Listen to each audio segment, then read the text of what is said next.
No, so yeah, I don't know. I think if you've spent your whole life practicing that, to then be like, oh, I've got my friends and they'll shoot you, it's a bit wet. Like, hello and welcome back to the Puncher's Chance podcast with myself, Sam Hill, and of course, as always, joined by Harry Tovey and Ben Thomas. Now, before we start to the usual program of the podcast, asking how the weekend's go and all of that, we've got a little bit of a rant, don't we, guys? Yep. Because we've been stitched up this morning, so we apologise beforehand if there's any issues with the audio, because we've been put in an absolute den of a room while some other Fern, if you're listening, we want to see you in a boxing ring. Wembley Arena. No, it's so apologies if the audio's not good. Other than that, Harry, how was your weekend? Good. Put the Christmas decorations up, proper into the Christmas mood now. So yeah, some good fights as well. So a lot to talk about today. What about yourself, Ben? Yeah, well, me and you were both busy at Woking football on Saturday. Probably some of the best fights we've seen all weekend down there, to be fair. Yeah, so. You're not wrong. There was some good scrap. There was some fights. There was a little bit, yeah. Yeah, they were taking it quite serious. Oh wow.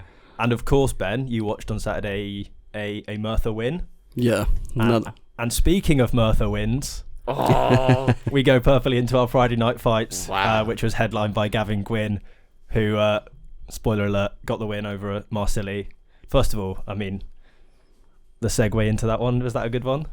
Well, Marsili's 47. He looks 67, but he fights like a 27-year-old. Yeah, he was unreal. What a man. Unbelievable. Did you guys catch many of the undercards, or did you mostly watch the main event? Only the main event for me I watched. Yeah, it was just the main event. So I caught a couple of the undercards, and the only one that took note for me was Sam Noakes beat Carlos Perez, who's it's actually in a similar way to the main card. It was an experienced fighter, but unlike Marsili, Perez he just wanted to make it a horrible little scrap, and Sam Noakes did well to beat him. And I think after the match they were talking quite heavily, or after the fight, about Mark Chamberlain as the next fight, and I just thought it was worth noting because it was a very impressive performance from the young guy, and obviously a reasonably exciting fight to continue what is shaping up to be a pretty exciting lightweight division all over, really. Was that a stoppage or points? It was I'll double check, I believe it was a 4th round stoppage. Yeah. I mean, he was just battering the guy. The guy fell over probably 15 times in the fight. Yeah. It was a weird fight, but yeah, he got the stoppage, and makes it 12 out of 12 knockouts in his career. And then it's Frank Warren's, Mark Chamberlain's, and I forget his first name, but Warren's son is Noakes' promoter. So it seems like an easy one to make, and a smart one for the future. And then obviously we had the main card also in the lightweight division. Harry, you've already said that Marsili moves like a 27-year-old. Before we go into anything with Gwynne, it was an impressive performance from the Italian. Yeah, definitely. I don't think any of us were expecting it, to be fair, but this room is an absolute nightmare. If you can hear it, I apologise if anyone can hear it who's listening. God. There's a few issues with the headphones playing back into the room and distracting us. But yeah, like you said, it was a performance not fitting of a 47-year-old man. Yeah, to be fair, for the first 6 or probably 7 rounds, he was bouncing about the ring. Well, after 8, I had him up 5-3. Yeah, and I mean, two of the judges. One of the judges had him up by 2. One of them had him up by 4. One judge had him down by 2. Had Gwynne up 2, which I think is a. I think the only thing I'd give it is probably he was bouncing around a lot, catching him with shots, but he was trying to move out the range. He wasn't looking to fight. So I think some judges are going to look at that and think. I don't think at any point really. There was a very, very tidy left hook. In the first round. Round was it? That was a really, really tidy left.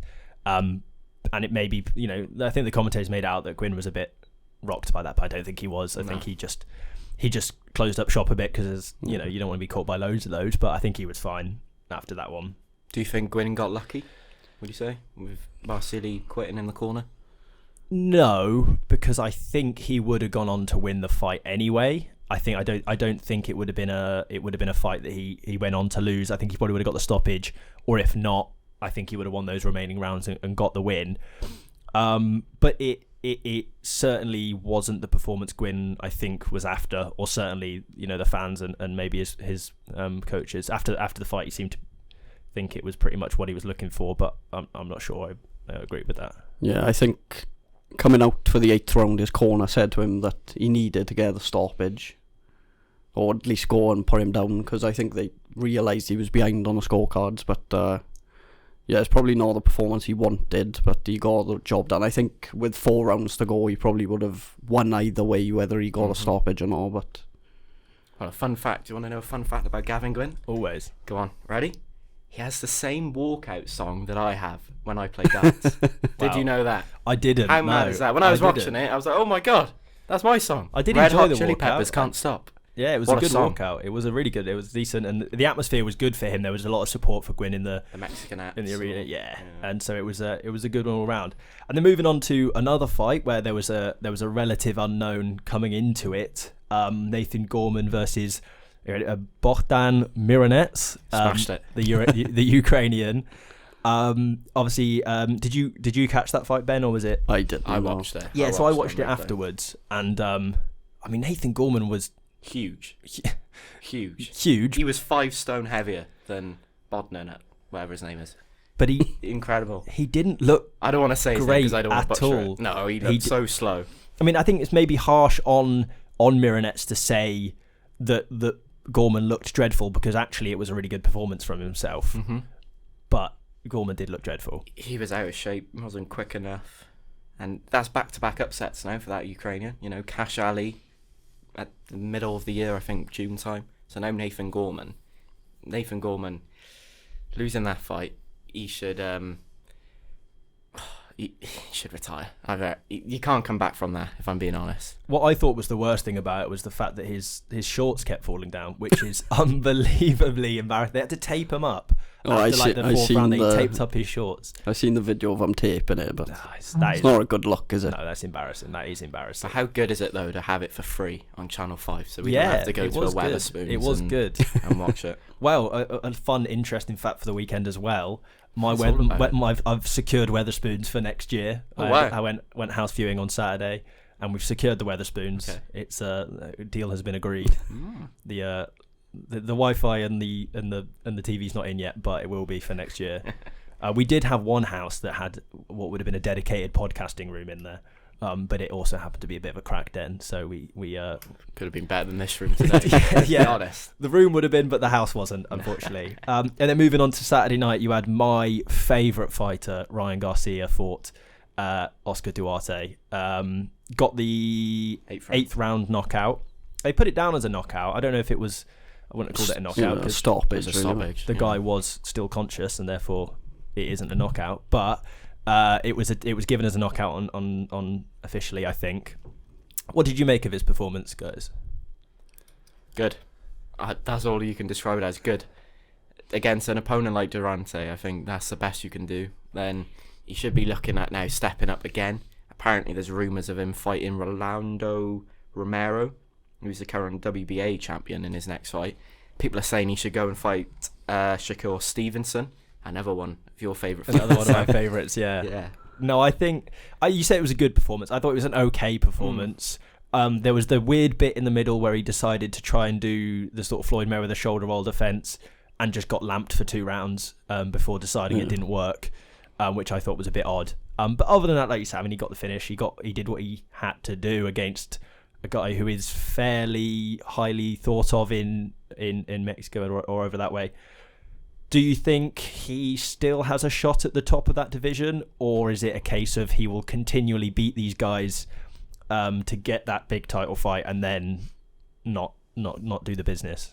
He's got a good range of movement, but I don't know. It seemed to me from watching it, he got the job done. Good shot to end the fight, but when he's pressured and put in the corner and faces a shot, he doesn't seem to want to deal with that. And I think against the better fighters, they're gonna get the better of him, as we've seen before in the previous fights where he's had world title fights. Would you say he's the Tommy Fury of American boxing, meaning that he is a professional boxer, but let's be honest, he could be a social media boxer? You've got Dean the Great coming out and videoing him saying he wants him in his next fight for Dean the Great against Garcia. But yeah, I think Garcia, good performance, move on, maybe another level, get another fight against someone at the same level as Duarte, and then maybe look to step up again. I think it's probably the move, but yeah, I don't see him fighting anyone big like Gervonta Davis again for a couple of years. I'd like to see him fight Shakur Stevenson. I think it'd be like a career-defining fight for the two of them, because I think the both of them have come off. Both young. They both come off wins, but they haven't been the greatest of performances. But I think putting them two against each other, whoever comes out on top, and it sets them up. And I think. Yeah, I don't know how much of a good fight it would be to watch necessarily, but it certainly would be a good fight for both of them and for boxing as well, and continue shaping up that division, which has a lot of fights all over the place, which I guess is a good thing. And then obviously moving on to, or continuing on Saturday night, we had that Conlan Gill fight over in Belfast. Was it Belfast? Yeah. I always forget the two. But yeah, I mean, I thought that was an incredible fight and a really good night of boxing. I can't believe we doubted him. We all said that Conlan would win, and Gill, after his post-fight interview, what he said he's been through, fair play to the bloke. You can't take anything away from him. And yeah, Conlan, another one now. Where does he go from here? There's no other way now. I think he should retire after that. It's the same with Nathan Gorman. Retirement is probably the next move. It's tough for him because obviously, you never want to tell a fighter when to finish. Oh. But I think you could see he was a heavy favourite going into it, but every time he was getting it, he was rocked, and it's just gone, the punch resistance. He just can't take a punch. He's taken too many, I think, and it's a shame really, because he's had a good career, but he hasn't quite probably hit the world title level that he wanted to. But yeah, I mean, I thought the first knockdown in the fight was a bit of an odd one, because when I've watched it back, it looks like Conlan gets quite a nice shot on Gill, and Gill maybe doesn't catch him so clean, but he drops him anyway. And obviously, we'll touch more so on the stuff he spoke about after the fight when we look at some of the audio clips. But where does he go from here? I think he talked quite heavily about wanting a title fight. I think we talked about it in a reasonable level, the sort of Wood, Warrington, Conlan, Gill, like this all sort of Cordina, this sort of mix of fighters. Does Gill maybe go for Cordina to get that title? I mean, I know he wants to fight out of the Peterborough Stadium, I believe, and I think Cordina's probably quite keen to fight out of Wales, so maybe there's some issues there to make the fight. But is that a good fight to see, that maybe Cordina takes that fight and secures it, or should Cordina be looking upwards, so to speak? I think Cordina should be fighting Warrington just for the fans. I mean, that's probably a good fight. But Jordan Gill at the press conference, he said something interesting. He said he would knock out Conlan in the 11th round, 1 round earlier than Lee Wood did, and he did it 5 rounds earlier than Lee Wood. So potentially Jordan Gill against Lee Wood could be the next fight, and he deserves a world title fight now, I think, after that performance and what he's been through. To come through that and to go into someone's backyard in Belfast with Conlan, I think it shows what Gill's about, to be honest. Yeah, it was a strong performance, not one I think many expected. He looked a lot stronger, a lot more powerful with the added weight. I think he after that performance, he could be an issue for Lee Wood. I think it'd be a good fight between the two of them. I couldn't see it go in the full distance. It would be a knockout. But he's thrown himself in the mix, and there's plenty of different fights you could set up now. I think more than likely it's going to be Wood against Warrington. I think I can see that being the fight. So I wouldn't mind seeing Gill and Cordina. That'll be another decent one to watch. Another good decent fight. There's a lot of decent fights you can just make with those 4. Yeah. Any fight you can make with those 4 are brilliant fights. So yeah, fingers crossed some of those fights get planned in 2024. Yeah, so next, I suppose that puts us pretty well into looking at some of the audio clips from boxing this week. We've got 5 clips to look at, and I might as well start with it. It's a minute long clip, but I'll let it play out in its entirety. It was Jordan Gill talking after the fight about some of the stuff he's gone through recently.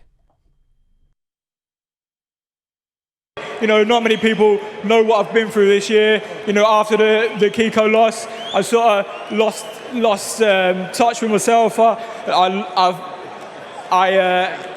broke up with my wife. I was in the 30th of July, 30th of June. I was in a field. I drank a litre of vodka, and I was going to kill myself. And somebody saved me. Somebody come and saved me that day. And I went to Dave. I went to Ben Davison's gym. I worked with Barry. Barry's put so much effort in with me. My dad's been by my side. My friends and my family have been there supporting me. All my friends, I can't thank them enough. And look what, I've just changed my life. I've got my own gym. I've got my own gym opening next week with my friend Damien, where I've turned my life around this year in the last 4 months. And it's just because of that. So if you're thinking, what am I doing with my life? You can do it. You can make a change. Just get up, have that belief in yourself, and go and do it. Because nobody believed that I could do this, and I did, and that's all that mattered.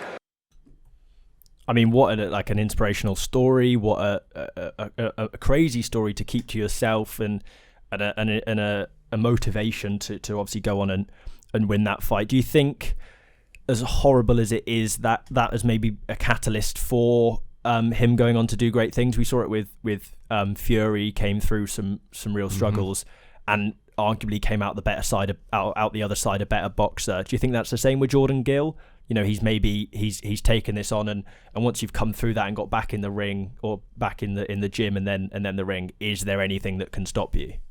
Yeah, I think you could hear in his voice how much I meant to him at win, and it is massive. It's changed his career. It's gone from probably many people thinking he was going to get turned over Saturday night to now he's thrown himself right in the mix for a world title picture.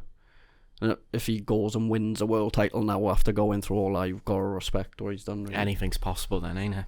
157 days ago, I just looked up on Google when he was sat in that field, and to turn yourself around and to take on Michael Conlan, he's been there and done it, hasn't he? The Northern Irishman, and yeah, what a story. Unbelievable. And then moving on to next, we've got Gavin Gwynne talking after his fight about the fight and about what he made of the fight, and then he goes on to talk a little bit about what he wants from his career and wants in the future as well. I just love a fight. I can't. They said, try and box him now, or up behind the jab nice and long. That went out the window first round. I just wanted to have a tear up. It's just I like entertaining the fans. And I knew he was tricky, and he was going to try and outbox me and turn around and be a tricky southpaw, and that's what he was. 42 unbeaten fights, so you don't go 42 unbeaten fights and not be half decent anyway. So obviously he sort of categorised the fight afterwards, saying that he sort of just wanted that kind of scrap. He didn't want to go and win the fight. Do you think that's a fair comment, or do you think that's maybe a little bit of an excuse, considering he didn't maybe think who turned up in front of him was going to turn up in front of him, or whatever? I don't think he was expecting it maybe to be as tough as it was, but he is obviously experienced Marsili, and he got the win at the end of the day. But the only thing I worry is if he's going to have that same sort of mindset going into further fights where he's up against tougher opponents. Is it always going to work out for him the same way it did Saturday night? Where do you reckon Gavin Gwynne goes then? Is Merthyr Town's football pitch 4G? It is. It is, yeah. I don't know if it could host. Do you reckon it could? Not big enough, Stevenage has had. They've done. Frank Warren's done a fight night at Stevenage. It's all standing as well. Is it? So. Yeah, it's all standing. Except for the one. It would. I'd love to see it. Imagine if that would be sick. That would. Well, if Cordina gets the fight in Wales somewhere in a stadium, there's no reason why you can't put him on the undercard, either defending the European title or if he wants to move up. I don't know. I don't think he said much about what his next move was in terms of a fighter. But he doesn't say anything exact, but he talks about what sort of thing he wants from his fight. And I'll push on to that one now so we can look at it and then talk about the sorts of fights we're going to see from him in the future. I just want to keep on progressing. Lee knows, Tony knows. I'm dedicated beyond belief. I want to keep on improving, getting as many belts as possible, and make as much money as possible. That's the dream for any boxer. Yeah, that's the dream for any boxer. So as long as I keep dedicated, I got the best fans, the best sponsors. Keep supporting me, because we're going to have some big nights in Cardiff. Yeah. doesn't outline Murph there. He says No, Cardiff. he does say that we're going to have some big nights in Cardiff, which is what he wants. Do we possibly see a little team up of an event where you look at, Cordina and Gwynne fighting on the same... Gwynne, Liam Williams, Lauren Price as well. Lauren we'll Price, get on to later. yeah. You could have a night full of Welsh boxers, to be fair. Yeah, it would be, and that could be a good event to put on.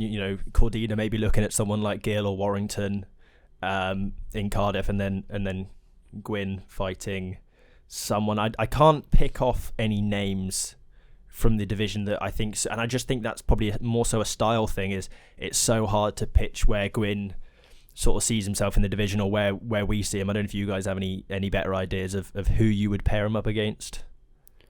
I don't know. We'd go for next. I think it depends on whether he wants to defend our European title or try and make a jump up to world level. But I think I'd like to see him defend it first.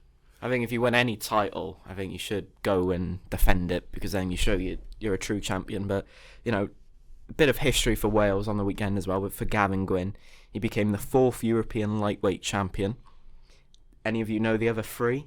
Or have I just put you all on the spot here? Ben, you know one, don't you? Definitely didn't pass my phone to Ben. With Gavin Rees was the last one, I think. The last one, 2010. Sam, any idea? I was gonna make an educated guess and say Gareth Davies or something like that, but I just off the top of my head came to me Jason Cook. I think held it. Is that right? Yeah, he did. Right. Did he? You give us one, Harry. You've been. I know you know. Freddie Welsh, 1909. You were born around then, weren't you, Ben? Yeah, being the oldest in the group. Yeah, not far off. Fair play. It's a historic thing for Wales, and I'd like to see an all Welsh card. I think it'd be quite fun, and also it means maybe we could have our first ever Puncher's Chance podcast where we've been to the event. That would be sick. A live podcast afterwards, our reactions. Maybe we'll have to. I don't know how that'd work with the podcast room, but we can make it work. Hopefully it doesn't get booked out again. Fucking Fern. I hate that.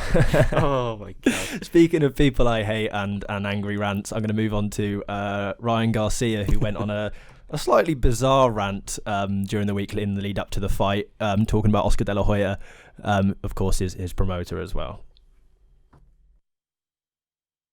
To touch on is Oscar saying that we misinterpret what they say. It's plain English.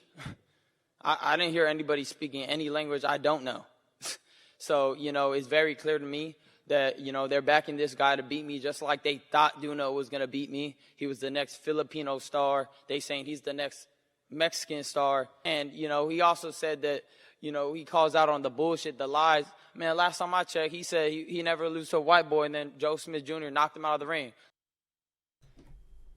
So I just missed it at the end of the cutting off on that clip. But he does say, and last time I checked, he is a white guy, which I liked. I thought that was quite funny. But I mean, it was quite a funny rant in general, with Oscar stood in the background, facing his hands. Does he have a point? Do you think that they're looking past him, or do you think he's just being a bit what's the word I'm looking for? Paranoid about what his promoters do or don't have his best interests? I don't know, maybe they've just been a bit honest with him in terms of where they think they see him at, and he's been humbled. Yeah, I think, after his that ego's probably taken a bit of a dent. I mean, he keeps talking about himself like he is this world title fighter, and I think that's part of. Obviously, I've sat here and said that he's not a good boxer, and that's to a degree true when you look at it, I think, in the bigger picture. But ultimately, he is actually a very talented boxer in terms of your average person and in the boxing scene. But his arrogance, where he talks about himself as this sort of world title fighter, I think that's where the problem comes. That's where the respect goes for the man. Yeah, if he said, fair play, Gervonta Davis made me look silly, because he did, then you'd go, yeah, fair enough. But he went, and after the fight against Duarte, said that Duarte was a tougher fight than Gervonta Davis. Oh my god. Well, Gervonta Davis, like you said in I think the first podcast, was Gervonta Davis made him look like a boy. Yeah, he did. And Duarte, man against boy. Duarte didn't make him look like a boy, and he beat Duarte. He wasn't going to beat Gervonta Davis, so I think perhaps a little bit bitter and sees himself as a little bit better than he is. I think the best thing about that press conference was just seeing Oscar De La Hoya in the background. Just he was wiping away tears. It was quite funny to watch. Well, Bernard Hopkins in the press conference and said, one thing about boxing it will call you bluff and looks directly into Ryan Garcia's eyes. So I think that's what it is. They've just been honest with him, I think, in terms of where they see him, and he's he been just found doesn't out. like Yeah, it. he's not a world level boxer, I don't think. But anyway, Talking about boxers who are not maybe quite at the world level just yet, Nick Ball. I don't know where this was or what build up it was, but he spoke to someone and talking about what he wants for the future and the sorts of fighters he thinks he can take on in the not so distant future. Of Lee Wood, people like that, and where do you place yourself right now? At the top, obviously. Again, if as many times you ask me that question, I'm going to say the same answer. At the top, at the front, and whoever's in my way, get them in there with me and get them out of there. That's it. And whoever's got the belts, I'll face them. I mean, it's a pretty brave take saying he'll take on and finish off anyone in the division, and that's another. He is fighting in the lightweight division, isn't he? Mm-hmm. So that's another one in the lightweight division, which we've spoken quite heavily about. Do you think he's someone who could step up and fight? Maybe Paul Gwynne if he's looking for that European title, or do you think that there is sort of a level above the likes of Gwynne and Ball at the moment in the lightweight division with the likes of Cordina and Wood, and those aren't necessarily the types of people that they're going to be matching up against anytime soon? Probably still needs to work his way up at the moment. He's had a couple of good fights. I think his last fight was quite impressive. Yeah, he's I thought it was 19-0 now, so really impressive. Against a performance. very experienced fighter, yeah. But maybe you could throw him in there against Gavin Gwynne. It'd be an interesting fight to watch. It'd be a very interesting fight because Ball is so explosive. I mean, he's a little guy, particularly in comparison to Gwynne. Carries but so much power. Yeah, he carries that power, and you'd think Gwynne wouldn't be able to just stand in the middle of the ring and have a tear up with him, because there would be a reasonable risk of getting knocked out with either fighter. So maybe that is a one that could be made and could be fun to watch. I mean, this Welsh card that we've got built in here is going to be is one hell of a card. Yeah, we should have the job of being promoters. Yeah, maybe one day. No, maybe Nick one Ball, day. though, he's the same size as Marsili, so Gavin Gwynne, he's had experience against fighting awkward southpaw fighters now, so maybe take that Nick Ball fight. Fan base as well, that's quite good, and you got all the there for a lot. So yeah, could be an interesting one. And then speaking of, I mean, these segues I've got going today are unreal. Speaking of the job of a boxing promoter, we've got Eddie Hearn talking about Conor Benn and Eubank and that fight, and obviously some of the stuff around Conor Benn that people are talking about at the minute, and then when and where and how that fight may or may not happen. For us, the focus is on making the fight, and until the fight is made, really, I'd say there's no point discussing how it's going to play out, but it might be irrelevant if we don't get this fight signed. So all of our focus is on February the 3rd at Spurs, Eubank against Benn. When or if we get it signed, then we will deal with the situation. We believe Conor Benn is clear to fight legally. Again, we'll go through all of Robert's comments, but to say that he hasn't gone through the applicable chat, I mean, this is just... That's what I want to pick up. That will be dealt with in a big way, because that is absolute rubbish. I mean, obviously Eddie Hearn's got some pretty strong opinions on that one. Do you think it's he's in a reasonable place to say that, or ultimately do you say that the reason he's not been considered, eligible to fight is because the people who actually are paid to make that decision have made that decision, and maybe Eddie Hearn's not in a place to talk about that? For the past 4 weeks, Eddie Hearn's been asked the same question: when's Eubank Benn being made? When's it being made? Oh, next week we'll have an announcement. Come on now, I don't think Conor Benn's going to fight in Britain again. I don't think they'll allow him, but February 3rd at Tottenham Stadium could be probably the date it's going to be, but I reckon Saudi Arabia, Dubai, obviously, where did Ben fight last? America? Yeah, America and Florida, I think. Yeah. Well, recently, Eddie Hearn was asked about whether or not PBA, which are the boxing commission that misfits use to we don't want their them. fights. We don't want them. They're too biased. They like the Fury name too much. I can see that happening though. Yeah, Eddie Hearn said, I've met the PBA and I think they're a very, very professional organisation and have a big future in boxing. He just wants the money, doesn't he?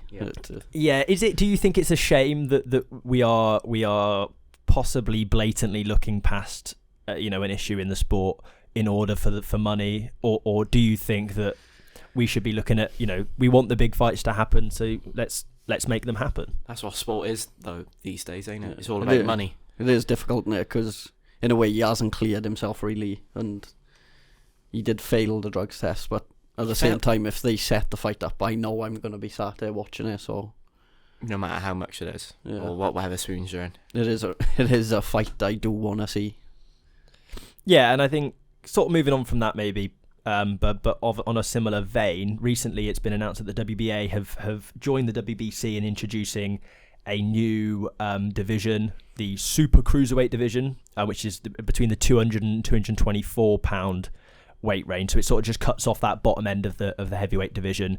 Do you think this is something that boxing needs or wants, or is it another way to make some millions? More titles, more money, but more confusion.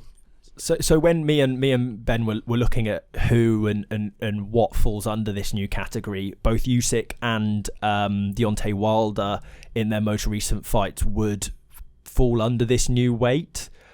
Both of them are at a weight where they probably could push up to above 224 pounds if they wanted to stay in that heavyweight division.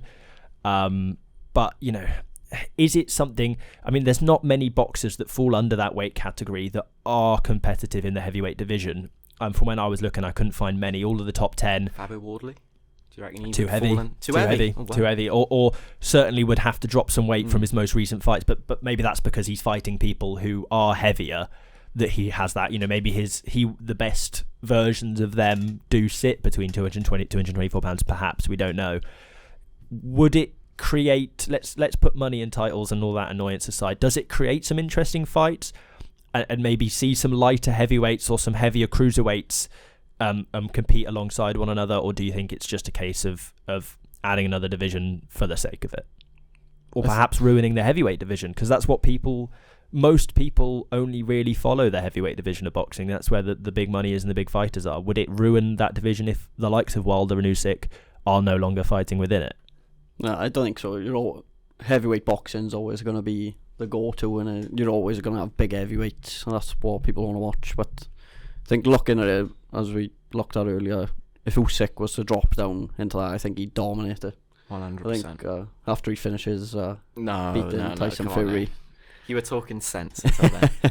God's sake. So Chris Billam-Smith, for example, weighed in at his last fight 199, 199, 200, 199 and a half. It's basically going to be a mix of cruiserweights and lighter heavyweights. Might go up then. Yeah, okay. Richard Riakporhe. There's lots of. I mean, most fighters in the cruiserweight division obviously sit at the top end of that because weight comes with power, and generally people want to be heavier.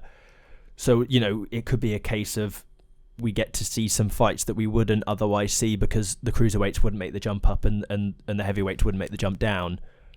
But equally, I think the general opinion of it is it's just another belt and no one was really asking for it. No. So obviously we've got a weekend again coming up with some reasonable fights on there. We won't talk on it too much because this is obviously, generally speaking, we talk more about British boxing than anything else. But Devin Haney is defending the WBC World against Regis Prograis. Is that Prograis? Prograis. You go Prograis. Do you think it's French or do you think it's? Well, he's from New Orleans. New Orleans is French, ain't it? I swear it's French. Yeah, they do Mardi Gras at New Orleans, and that's French. Mardi Gras. I don't know about that. That's like New Orleans, isn't it? I think Mardi Gras is in New Orleans. And that sounds French. Like GRAS, I don't care. He's fighting. Do you think anyone really touches Devin Haney at the minute up there, or do you think it's another one where they're just sort of waiting for someone to come around who could challenge for it? He's held all 4 belts at lightweight, so he's moving up now, and he wants to become a 2-weight world champion. And I think this is the perfect fight to take to get yourself into that picture frame of contending. I don't think it's going to be super easy for him though. No, definitely not. I think it'd be Prograis' probably slight weight advantage and power against Devin Haney's defence. But Devin Haney's coming off the back of beating George Kambosos twice and then Lomachenko. Yeah. People think Lomachenko probably had the better of him, but I think I think it won't be a one-sided fight. I think Devin Haney will get the win. He'll become 2-weight world champion, but it'll be a good fight to watch. 100%. Well, both of them are in their peak, aren't they? So you can't even say that Prograis in the twilight of his career. Yeah. To be fair, the both of them get in and they do fight the best. Well, Prograis comes forward. Haney's more on the outside, and box. But should be potentially one of the best fights of the year. This could be, and it's in our subscription with DAZN. It's on DAZN pay-per-view. So it's not, is it? In America it is, but who cares about over the pond? Unbelievably exciting that is for me. I will obviously be making use of that. What interesting thing about Haney as well is his last I think 7 fights have all gone the distance. He's won them on unanimous decision, but they have all gone the distance. Do you think that stepping up a division again, he's gonna struggle to get stoppages if that wasn't something he could manage in a division down? Or do you think it's not that much of a difference and he could continue to win on decisions? Yeah, I think he's a decisions fighter and he's a more defense first sort of fighter. And obviously stepping up to a higher weight, gonna have to be more dangerous of being stopped yourself. So I think it'll be a point victory more than likely. Well, Prograis, he's had 30 fights. Haney's only had 15 fights, but as he said, his last 5 fights he's gone the distance. So he's got experience. Is the power of Prograis too much though for Haney? That's what I'm thinking. But yeah, I'm going to agree with Ben. I think for the first time on this podcast, and say that Devin Haney beats Regis Prograis. There we go. And I think we've obviously got on Sunday, we've got Chris Billam-Smith versus Mateusz Masternak. Smashed it again. Before we talk about it, what do we think about Sunday night fights? Do we like it, or do we think... I don't mind it. He's obviously done it because I think the reason behind him doing it on a Sunday is it's in Bournemouth and they've got Manchester United away on the Saturday. So I think he wanted the fans to be able to go to the football and the boxing. So I think that's the reason for the Sunday. But well, for people who have to wake up early though on a Monday morning, it's not really good, is it? No, and if they could have moved it to Friday night, but I'll tell you, if Fern's going to be a pain in the ass and book the room again on a Monday morning, we'll have to be waking up earlier. Maybe I'll be annoyed at it. But no, I think I'm not mad at it. I think I prefer it probably to Friday night fights. Yeah, but you got the weekend then to look forward to. Yeah, but I like to have a rest on a Friday and then Saturday have just a sports day, football obviously in the afternoon, and then I don't think it'd be too bad. Rugby in the afternoon as well, or not for me, no. Did you have any rugby coming up? Have you got any more rugby coming up? You didn't have any on the weekend. You had football, obviously. No, I don't think I've got any rugby plans. Got any hockey coming up? Hockey, I'm looking forward to. Yeah. Hopefully we get to watch hockey again. All the hockey. I love hockey. No, so obviously you got the Masternak and Billam-Smith on the main card, but looking at the undercards of that one, you've got Ben Whittaker coming back after a little while out fighting. Oh God, Jesus Christ, Steven Leonetti Dredage. He did it better than me. 11-2, he is. Yeah, I mean, it's an interesting one. I'm more so just looking to interested in Ben Whittaker getting back in the ring because he is a fun fighter to watch. I don't think he's the kind of fighter that's going to massively, challenge at the top of titles or anything like that. But he's a fun boxer to have around, I think. Every fight he's had, he's finished via TKO, KO. So he's got some power behind him, but he needs to take that step up now, I reckon, and stop fighting these, 11-2 and 1 fighters and start fighting people who are unbeaten. And yeah, he probably wants to try and break into. I don't know if he's in top 10 UK of that weight class, but I will double check in a second. But I don't know if he can break into that. You've got sort of fights with Dan Aziz, that's a good fight. That's good. Ooh, Anthony Yard, Joshua Duarte. They're all domestic clashes he could work towards. Whether he could win against any of them is a different matter. I don't believe he does fall under the top 10. I think he is just outside of it. But I mean, he's only 4-0 as a fighter, as a professional fighter. So are we thinking ahead then, maybe? Because I was just going to say maybe Dan Aziz, Joshua Duarte, loser. So obviously he's still building, and he's 4-0 is still quite early, and you don't want the risk of pushing yourself too quickly and then putting yourself in with a fight that is going to be too difficult. What Ryan Garcia did, maybe. Yeah, perhaps. and then obviously also on that card we got Lauren Price against Silvia Bortot. Another Italian. Another Italian. Yeah, there's a lot of Italians on that card. Not 47, and I think she might be slightly taller than shorter than Marsili was as well. But is that a fight that's a problem for Lauren Price, or do you think that's another one where Lauren Price is just building it and will want to be looking past Sylvia? Well, she said that she wants the winner of Natasha Jonas and Mikhail Mayer. They obviously fight January 20th, so yeah, I think Price, she gets it done quickly. I think round 4 maybe. I don't think it'd be easy, because that Sylvia Borto's last fight was against Michaela Mayer and took her to a points decision, so...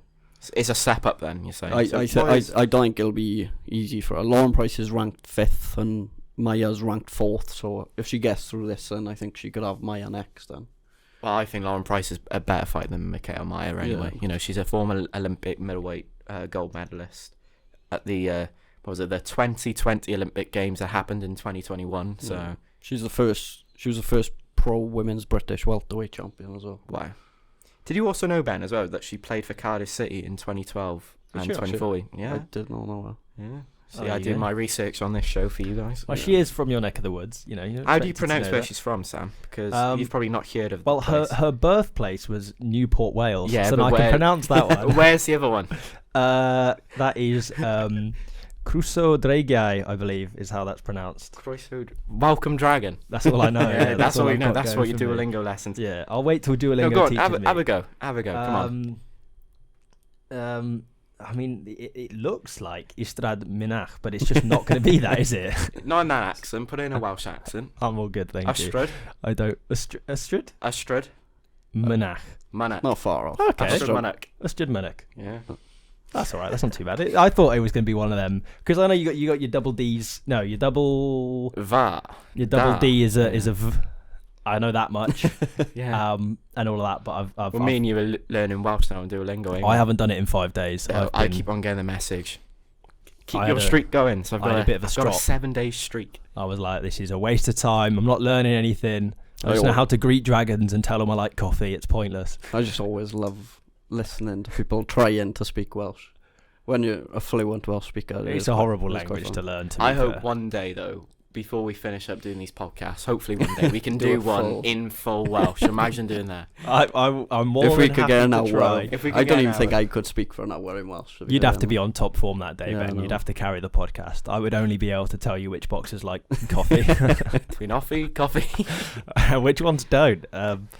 Yeah, so that's obviously an interesting one on the card, and then we got Lee Cutler fighting Kingsley Egbunike for the English title. Pick the good names to pronounce. Yeah, they're really good today. Which an interesting one again. You got Lee Cutler coming up in the super welterweight. I don't know if you guys have any strong opinions on who you think's going to win that. I think it should be comfortable for Cutler. He's from Bournemouth as well, so it'll be a hometown fight. I think Kingsley Egbunike 8-2-1 record, so he also hasn't got a picture on BoxRec, which can't be a good sign. No, he's only ever had one other fight that's 10 rounds as well, so I think Cutler should get through it comfortably, but it's a chance for Kingsley to sort of shock and change his career, I suppose. So you've got to be careful. Do you reckon that goes on after the Billam-Smith fight? Because that's what boxers seems to do. They do the main event and then they do... I suppose it depends on how much the other fights overrun. Or they'll probably have a set time for the main event. So I'm hoping that Billam-Smith... I don't know whether it's going to be on slightly earlier because it's a Sunday. But 9 o'clock, yeah. Hopefully, fingers crossed. Did you know as well, Masternak, I'm not going to pronounce his first name. Mateusz. He lost to Tony Bellew back in 2015. I saw that. So, obviously, Tony Bellew's doing quite well on I'm a Celebrity, so we can get him in there, don't we? Eating cows' balls and everything. yeah. Which I don't think Masternak could do. So, is he the daddy, as he said? I think he beat him in the ring, and he's going to beat him at eating testicles. So does Billam-Smith win then? Yeah, I think so. I think we've all got a habit at times of picking out British fighters to win fights because you know more about them and you want them to win. But I see him winning this one. Generally speaking, a home card is a reasonable advantage, but also he's just got a good record. Previously, he's beaten Lawrence Okoli, Isaac Chamberlain, victory, I think he beat as well. Do you reckon he could step up after this and go to a heavier weight class. You could go into that new division. The that we new were talking Super about. Cruiserweight. The Super-Cruiserweight. I mean, yeah, there's no reason why not. He fought, all of his last fights just shy of 200, so he could make that step up into that division. But then we don't really know who else is going to make that step up into that division, whether it's or step down. So it's hard to comment on who. I don't think he takes Deontay Wilder or Usyk, because I think they're tied up with enough stuff up in the heavyweight division. But I see him winning. I don't see him losing. Masternak, he's undefeated since 2018, but he hasn't got a decent record. 47 wins, 5 losses. Not from Italy though, from Poland. Yeah, So, he does look like he looks like someone that you'd have come out of one of the Creed movies. Yeah, he looks like a Creed opponent. Is what he looks like. What was it? Ivar Drago. Yeah. So we'd all go in for Devon Haney. Nah, do you know what? I'm gonna go for my man Mateusz Masternak. Oh, my dad, not my again. dad lived in Poland Not for a again. year, so I've been to Poland. You never know, he might cause a shot. Oh, I've been to Italy then, so I'm going to support all the other Italian fighters. No, but I've been to Poland. I'm gonna support my man Mateusz Masternak. The gentleman, Billam-Smith, will stop him within 6. That's my prediction. I think he's got a lot of power. After that Lawrence Okoli fight, he looked really good in that, and that was the biggest fight of his night, and he didn't look like he hasn't been there before, so fair play to him. Well, what's quite funny is Masternak's nickname is Master, so it's Mateusz Masternak, which is great. Good luck to the announcer there. Yeah, that's gonna be a tough one to make. That will be the one. I mean, what was our prediction last week? Oh yeah, I backed Marsili. To be fair, you Well, were far off in the end. You were probably thinking, "Oh my god." Yeah, I'd given him a few bits of advice before the fight, so he I've on the Instagram telling him what to do, getting some insight. No, but yeah. So this week I'll go against you two again and go for the poll. So you're going to go for Prograis as well then? No, absolutely not. No, I'm good. Do I go against you two with Prograis? Ooh. No, all right, I'll sit with Devon Haney. I don't want to look like an idiot, but I just don't think. I can see To be Prograis. fair, you've had the better of the predictions, I think, so far. Come February 17th as well. I can't wait for that one. Both of you are going to be singing American Pie. Yeah, that's what we've said. I don't think have we said that on the podcast. We haven't shook on it, but I will. If Fury wins on that Saturday night, you will be having a message. Probably be at 1 o'clock. That's what the Saudi shows end. You will be having a message. Get ready. Yeah. So what we've said is if we haven't shook on it though, so it's not. If Fury wins, oh, God. then I'm willing to sing American Pie after on the podcast, and if Usyk wins, I will not be. Harry said he'll be singing the Ukrainian national anthem. No. I'll sing American Pie. No. I can sing American Pie. Okay, we'll work out a song for you to sing. I can't sing the Ukrainian national anthem. Jesus. I don't know. I don't know much about the Ukrainian national anthem. It's probably lasts 5 minutes as well. All those Eastern European. Are they long national anthems? Are they? Probably. It's not as long as the Argentinian one. Oh, they have all goes instruments going through for 3 minutes, and then they start singing for about 30 seconds. Well, we're just shy of the hour mark on the podcast at the minute. So one last thing. I was talking to my mate about this last week, and he was like, maybe this is a fun thing to talk about, and I thought we'd do it anyway. So what we're going to do is we're going to build our ultimate fight. So what you need to do is you need to pick 2 fighters, an arena, and a set of fans to fill that arena that you would dream. So it can be boxers retired or active. I'll start first to give you an example and to give you guys. You just dropped that on us. to give you guys got time it written down to think. I haven't got it written down. Yeah. So Opens my fight would be Muhammad Ali versus Mike Tyson in Madison Square Garden with a bunch of Nathan Haney fans in the stand. The atmosphere of Nathan Haney. There is no way you have thought of that on that spot. I have thought it. My mate asked me, and I gave him an answer. That's tough. So I've had time to think. So let's start. Let's walk it through sort of one by one. Who are your guys? A fight you would like to see? 2 boxers of all time. Go on then. I haven't got. I think one I would have liked to have seen Joe Calzaghe and Carl Froch against each other. And Ninian Park would have been. That would have been quite an atmosphere. And then who would you pick in for the crowd? I've stolen a good one there with Nathan Heaney. I know you're a big fan of. Just say Nathan the Heaney. That's what I'm atmosphere. going to say. I don't even know what crowd would you What put in? is a good boxing crowd? Nathan Heaney, Josh Warrington. An Irish crowd could be good. Yeah. Katie Taylor. I Katie wouldn't mind Taylor. having Yeah, a the crowd. Irish crowds are decent, to be fair. What do they I sing? think just a Welsh crowd anyway, regardless of that fight, would be a Just mix like of Ammo Heed. a So mix you'd- of you'd bring Calzaghe and Froch. That's a good fight. Crowd anyway would be. the Red quite Wall. good. You're bringing with you, I think Calzaghe, he would have battered him anyway. But, probably. Yeah. And then have you got a fighter? or Nigel fights? Benn Yeah. against Chris Eubank Jr., not senior. Oh, okay. Yeah, I like that. That will be at Old Trafford. No, it wouldn't. Yes, it would. Old Trafford, I'll put that. And then I'll have, as the fans, I will go with... Oh, my God. The fans...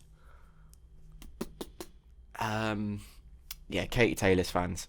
But they're not Irish. So. That doesn't matter. It doesn't matter. You're picking the Mexican atmosphere. fans as well. They're pretty mad. So. You're picking the atmosphere. So I mean, those are three pretty. Another one, Floyd Mayweather and Gervonta Davis.